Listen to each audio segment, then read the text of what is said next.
Hello YouTubians, very good morning to all of you. कैसे हो आप सब? आज है डे 22 हमारे 365 डेज चैलेंज का। और आज है दोस्तों संडे भी। तो चलिए शुरू करते हैं हमारे चैलेंज को। तो संडे को भी दोस्तों हमारा जॉब होता है। अब आपको थोड़ा ऑकवर्ड लग रहा होगा कि संडे को कैसे जॉब, संडे को तो छुट्टी होती है। ऑफ कोर्स हम आपको बता चुके हैं कि हम कोचिंग क्लासेस में काम करते हैं, तो हर संडे को हर कोचिंग क्लास में एग्ज़ाम्स होती है। तो एग्ज़ाम की वजह से ऑफ कोर्स स्टूडेंट आएंगे तो स्टाफ को तो जाना ही पड़ेगा। तो संडे को भी मुझे जॉब पर जाना होता है। थोड़े ज़्यादा टाइम नहीं लगता है, ऑलमोस्ट मतलब दोपहर तक मैं वापस आ जाती हूँ जॉब से। बट या it's all worth it, it's all good. खाली बैठने से तो अच्छा ही है कि कुछ ना कुछ कर लो। तो आज का टॉपिक में जिस चीज़ के बारे में डिस्कस हम करना चाहते थे वो है इमोशनल इमोशनल हेल्थ। ठीक है। तो बेसिकली हमने अपनी लाइफ में सबसे ज़्यादा अगर किसी चीज़ से फाइट किया है तो वो इमोशंस है।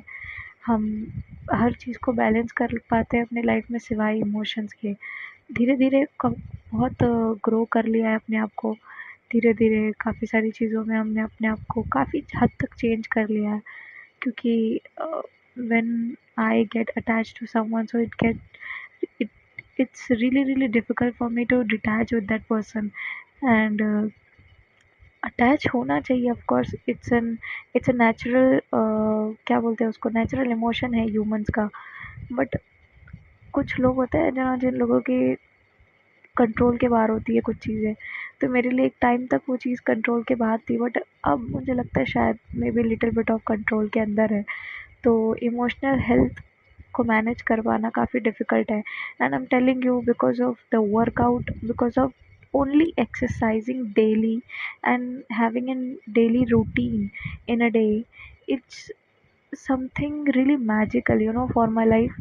मेरे लिए, मुझे एक्चुअल में, मैं आप लोगों को लग रहा होगा कि ये ट्रेंड तो चले गया 365 डेज एंड ऑल, फिर से इसको क्यों करने का है, और अभी तो इसका ट्रेंड भी नहीं है, व्यूज़ भी नहीं आएंगे आएंगे ये और वो। बट इसका जो मुझे एक बहुत बेसिक और बहुत एक मैजिकल जो मेरी लाइफ में इसका बेनिफिट हो रहा है ना, मैं आपको एक्सप्लेन नहीं कर सकती उसको वर्ड्स में। तो आई थिंक कि आपको भी ट्राई करना चाहिए अपनी लाइफ में, क्योंकि एक हेल्दी, एक बैलेंस लाइफ जो होती है उसका क्या इम्पैक्ट होता है आपके फ्यूचर में, वो आपको बाय द टाइम रियलाइज़ होता है। But what is important is that के you have to be consistent with it. And that's the sorry, कुछ गलत निकलने वाला था हमारे मुँह से। That's the biggest task. So try it, एक बार ट्राई करके देखिए एंड आपको भी पता चलेगा कि क्या एडवांटेजेस है। मुझे तो काफ़ी हद तक बहुत चीज़ों में मैंने इम्प्रूव कर लिया अपनी लाइफ में। काफ़ी सारी चीज़ें हैं जो मुझे ग्रो होती हुई दिख रही है अब। न्यू न्यू डोर्स ओपन हो रहा है। सो आप भी ट्राई करिए, मे बी आपके भी लाइफ के काफ़ी डोर्स ओपन हो, ऐसा पॉसिबल है। सो आज संडे था तो एज़ यूजुअल हम जहाँ जाते हैं वहीं गए थे, और मिलने गए थे किसी से। काफ़ी इम्पोर्टेंट था उसको देखना। So this is it for the vlog. Thank you so much for watching till the end. Like, comment, share and subscribe to my channel.